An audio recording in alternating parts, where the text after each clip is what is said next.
My mother always hated me for not doing enough for her after I grew up. Then I started wishing her on Mother's Day. Now I am her favorite child. All of us know how this Mother's Day thing started, right? As we can guess, it is one of the most joyful, beautiful, uplifting stories. There is this woman called Anna Jarvis in US. On 9th May 1905, she loses her mother. Yeah, her mother dies. As I told you, it's a joyful, beautiful, uplifting story. So a memorial service is held in her mother's church the next day on 10th May 1905. And then the next memorial service on 10th May 1906. And then another one on 10th May 1907. And in this third anniversary, Anna sends 500 flowers, white carnation, to her mother's church, Gulnar. Gulnar is not the name of the church, it's just what we call carnation in Hindi. Gulnar, the word itself sounds like a flower. Carnation, on the other hand, sounds like yet another startup trying to sell used cars. Quick question, what is shittier, a used condom or a used diaper? A used car.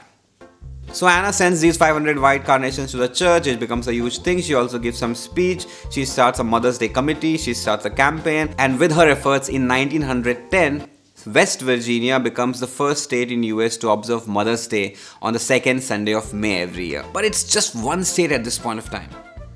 It's not enough for Anna. Anna doesn't rest. She keeps up with her campaign, keeps writing letters after letters, and in just 4 more years, in 1914, the 28th US president, this guy called Wilson, makes Mother's Day official across the nation. And there's this cool thing about US guys, they care so much about the number of the president. Like, you go on the street and ask anyone, Obama, 44th president, Trump, 45th, John Tyler, 10th. And maybe not John Tyler, but you get the point. In India, we don't give a fuck. Like, if Modi is the nth Prime Minister of India, what is N? N is 5, 10, 15, 20? We don't know. Modi is the best. Let's just call him number 1. What? Nehru is number 1? Can we not just change history? I mean, it's just some data. Can we not manipulate it? Talking about this 28th US President Wilson, I was watching this Time video about the origin of Mother's Day, where they call him the father of Mother's Day. What the fuck? I mean, how can you call someone a father whose name itself has son in it?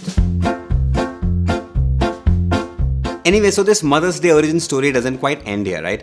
So from 1914, this tradition established that on Mother's Day, which is the second Sunday of May, everyone goes to church, and after they come out, they write letters to their mothers and also send the white carnations, the gulnars. Now what happens is, by 1920, all the flower companies are making truckloads of money, and also greeting card companies. Why greeting cards? Because why write down a real conversation when you can just buy one?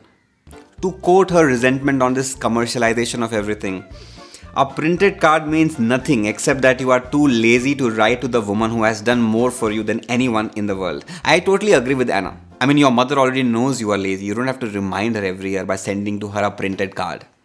I mean, she would probably get the message better if you don't send her anything. Now, year after year, the price of white carnations is skyrocketing, and because they're out of stock all the time, red carnations are thrown in the mix. Some marketing executive in one of these flower companies is like, how about we limit white carnations to the dead mothers and propose the red ones for those who have blood flowing in their veins still. This really boils the blood of Anna Jarvis. She starts a fresh petition to end Mother's Day. Yes, that's right. The very woman who started it all now wants to end it. You know who it reminds me of?